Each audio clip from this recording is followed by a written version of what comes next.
Hey everyone, welcome in CLAT Point and let's start today's The Hindu News discussion जो कि CLAT, ALET, CLAT PG, NLSET and other law entrance test आप देंगे आप लोगों के लिए इंपॉर्टेंट हो सकता है। आगे बढ़ते हैं, शुरू करते हैं हमारे आज के सेशन को। लास्ट बैच जो है CLAT UG 2023 का जो हमारा क्रैश कोर्स है वो शुरू हो चुका है।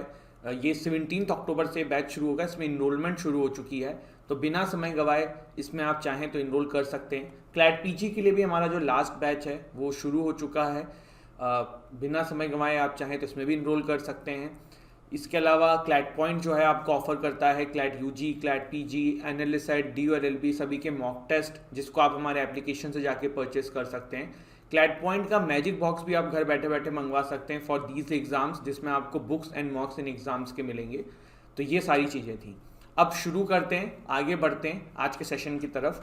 देखिए, सबसे पहले there is an article regarding UAPA.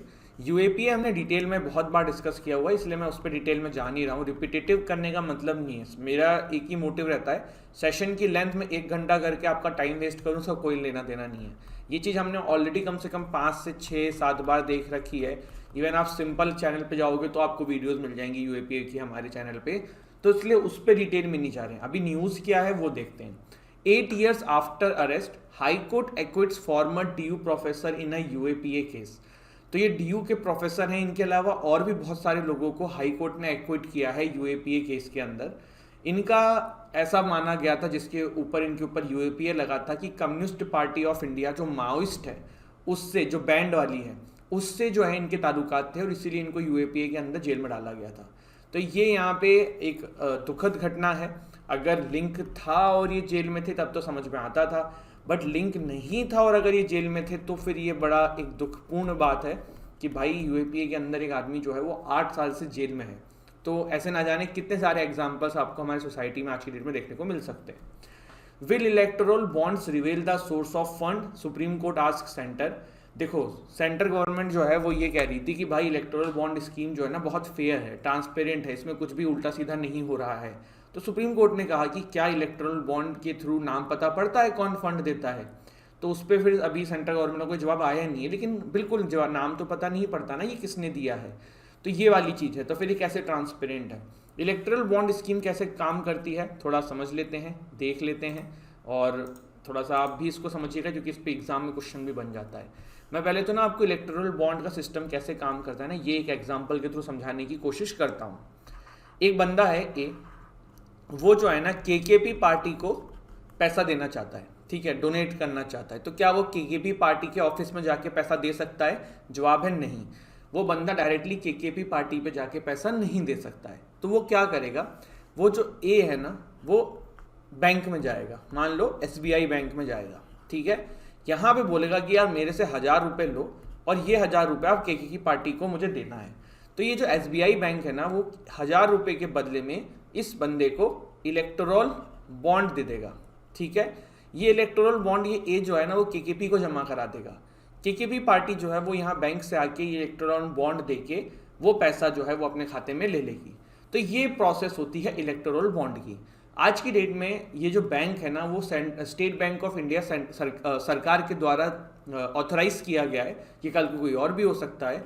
Electoral bond जो है ना वो डोनर के द्वारा परचेज किए जाते हैं और ये वैलिड होता है only for the 15 days from the date of issue.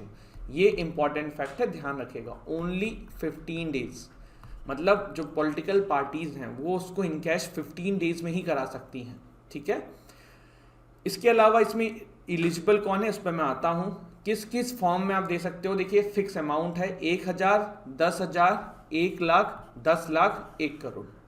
फिर से मैं रिपीट कर रहा हूँ, कोई 1001 रुपया देना चाहेगी, भाई शुभ होता है 1001 देंगे हम, तो वो पॉसिबल नहीं है, क्योंकि 1000, 10,000, 1 लाख, 10 लाख, 1 करोड़ में ही ये पॉसिबल है। इसके अलावा period of 10 days each in January, April, July and October में भी सेंट्रल गवर्नमेंट के द्वारा स्पेसिफाई किया जाता है, तभी आप इलेक्टोरल बॉन्ड जो है वो परचेज कर सकते हो।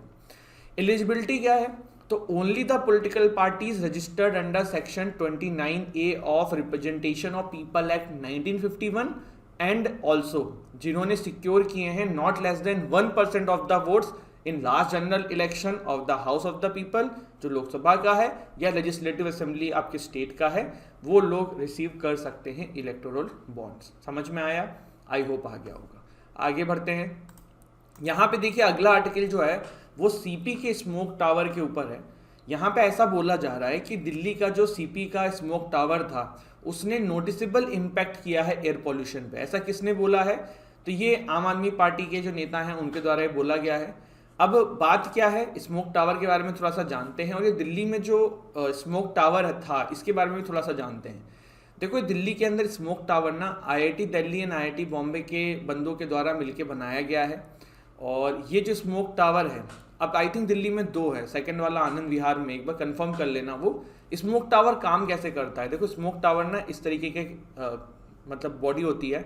ये तो चलिए दिल्ली वाला इस तरीके से है। चाइना में सबसे ज़्यादा स्मोक टावर का यूज़ होता है। तो ये ऐसे कुछ लंबा सा स्ट्रक्चर होता है जिसमें बहुत सारे फैंस लगे रहते हैं। तो जब एयर इसमें आती है ना तो फिर उसको फिल्टर करके आगे भेज देता है। ठीक है, अब यहाँ पे क्या हो रहा है? यहाँ पे ये हो रहा है कि एयर जो है वो ऊपर से आती है एंड नीचे से प्योर होके फिल्टर होके निकल जाती है। तो इससे इसको बोला जाता है क्या? Smoke tower. Basically smoke tower का पर्पस है एयर को फिल्टर करना। तो अभी दिल्ली में लगा हुआ था, उसी के ऊपर ये न्यूज़ है। आई थिंक सेकंड जो है दिल्ली के अंदर आनंद विहार में लग चुका है, ये आप लोग चेक कर लीजिएगा। ठीक है, फिर क्या है यहाँ पे देखिए एडिटोरियल आया हुआ है, नो टाइम फॉर प्लेसबो। ये किस चीज़ पे आया है? देखो आपको पता है कि कुछ दिन पहले हमने एक न्यूज़ पढ़ी थी कि गैमेबिया के अंदर जो है भारत के द्वारा मैन्युफैक्चरिंग करी गई एक सिरप जो है उसके अंदर ऐसे केमिकल्स पाए गए थे जिससे कि वहाँ पे बच्चों की मृत्यु होने लगी। वो क्या केमिकल्स थे? एक था डाइथाइलिन ग्लाइकोल, जिसको शॉर्ट में DEG बोला जाता है, और दूसरा था इथाइलिन ग्लाइकोल। ये दोनों के वजह से जो है किडनी फेलियर्स के केसेस देखने को मिले थे।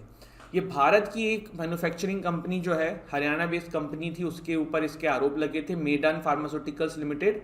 तो अभी क्या हुआ है, फाइनली इनका जो लाइसेंस एंड एवरीथिंग है वो बार कर दिया गया है, मैन्युफैक्चरिंग इनकी रोक दी गई है और ये सारी चीज़ें हैं। लेकिन लॉन्ग टर्म में इसका इम्पैक्ट देखें तो इंडिया को देखो अब बहुत ज़्यादा मैसिव लेवल पे इसका इम्पैक्ट सहना पड़ेगा, क्योंकि WHO बीच में आ गया है। WHO ने अनाउंस कर दिया था। तो अब क्या है ना, जैसे इसको मैं एक एग्जाम्पल से आपको बताता हूँ। ठीक है, मान लो आप ना मैगी खाते थे, मान क्या लो खाते ही थे हम लोग, बचपन में हम सभी ने मैगी खाई थी।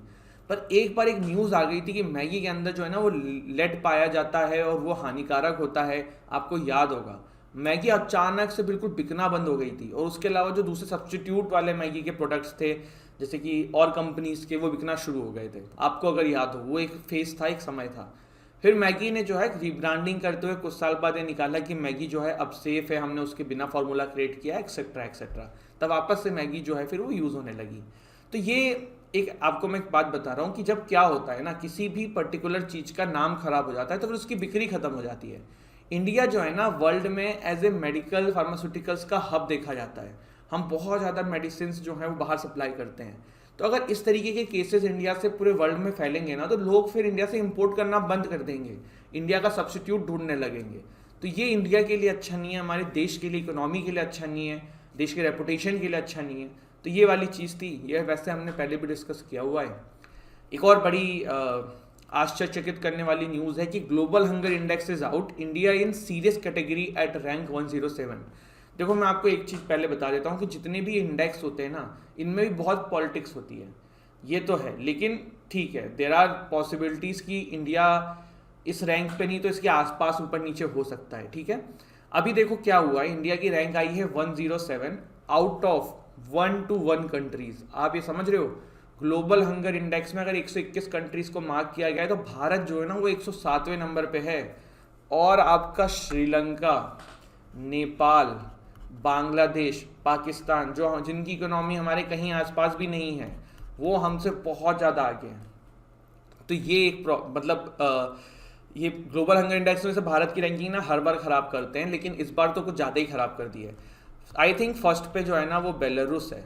ठीक है, क्या होता है ग्लोबल हंगर इंडेक्स, किस तरीके से फंक्शन करता है, वो हम पहले देख लेते हैं। ग्लोबल हंगर इंडेक्स जो है ना, जो 4 मापदंडों पे आता है, 4 मापदंडों पे इसको नापा जाता है। 4 इसकी आप ये कह सकते हो कि 4 लेवल्स जो हैं वो चेक किए जाते हैं। पहला है अंडर नरिशमेंट। अंडर नरिशमेंट मतलब कि भाई न्यूट्रिशन या कैलोरी इनटेक कहाँ पे कम है। ठीक है, दूसरा है चाइल्ड स्टंटिंग। चाइल्ड स्टंटिंग का मतलब क्या होता है, the share of children under the age of 5 who have low height for their age. Stunting का मतलब होता है कि आपकी एज के अकॉर्डिंग आपकी हाइट कम जो है। ये देखो डायरेक्ट भी क्वेश्चन कहीं आ सकता है कि स्टंटिंग क्या होता है, वेस्टिंग क्या होता है, चाइल्ड वेस्टिंग क्या है। तो स्टंटिंग के अंदर ना एज के अकॉर्डिंग हाइट नहीं होती है, वेस्टिंग के अंदर क्या होता है, हाइट के अकॉर्डिंग वेट नहीं होता है। ठीक है, तो फिर तीसरा जो मापदंड है वो इसका है चाइल्ड वेस्टिंग, और चौथा है child mortality. The share of children who die before their 5th birthday partially reflecting the fatal mix of inadequate nutrition and unhealthy environments। तो ग्लोबल हंगर इंडेक्स 4 चीजों पे नापा जा रहा है, under nourishment, child stunting, child wasting, child mortality. इसमें 100 में number दिए जाते हैं, जिसके 0 नंबर आएंगे ना इसका मतलब वहाँ पे हंगर बिल्कुल नहीं है, तो वो सबसे अच्छा है। तो जितने जिसके ज़्यादा नंबर रहेंगे वो उतना खराब रहेगा। तो ये चीज़ है इसमें। ठीक है, ये रिपोर्ट जो है ये जॉइंटली पब्लिश करी जाती है by Concern Worldwide and Welthungerhilfe के द्वारा। 2006 से इसको स्टार्ट किया था, अक्टूबर में हर साल इसको पब्लिश किया जाता है। भारत की रैंक जो है वो 107 है आउट ऑफ 121 कंट्रीज। भारत से अच्छी परफॉर्मेंस करी है श्रीलंका, नेपाल, बांग्लादेश, पाकिस्तान, मतलब हमारे जितने भी पड़ोसी कंट्रीज हैं सब ने हमसे अच्छा किया है, बस हम ही रह गए हैं। श्रीलंका जहाँ पे इतनी अभी प्रॉब्लम चल रही है, महंगाई चल रही है, वो भी भारत से बहुत अच्छा किया हुआ है। भारत के आसपास भी आप देख लो कौन सी कंट्रीज हैं, Rwanda, Nigeria, Ethiopia, Republic of Congo, Sudan, मतलब जो अफ्रीकन कंट्रीज हैं जहाँ पे इतनी गरीबी होती है। फिर इंडिया, ज़ाम्बिया, अफगानिस्तान, टिमोर लेस्टे। तो मतलब ये आंकड़ों पे भी अपने आप में क्वेश्चन है कि भाई ये कैसे आए हैं, क्या हुआ है। अभी हमारी गवर्नमेंट देखना इस पर कुछ ना कुछ बोलेगी भी, क्योंकि होता है हर बार बोला जाता है कि भाई आंकड़े गलत हैं जो भी हैं, लेकिन अगर ऐसा सच्ची में है तो फिर तो ये सोचने वाली बात है कि कहाँ जा रहे हैं हम, है ना। तो वो वाली चीज़ है। इसके बाद चलिए कुछ न्यूज़ देख लेते हैं। Kremlin orders Crimea bridge to be repaired by July 2023। तो ऐसा रशिया ने कहा है कि तुम हमको जितना नुकसान पहुंचाने की कोशिश करो हम उससे ही ज़्यादा स्ट्रांग होकर निकलेंगे।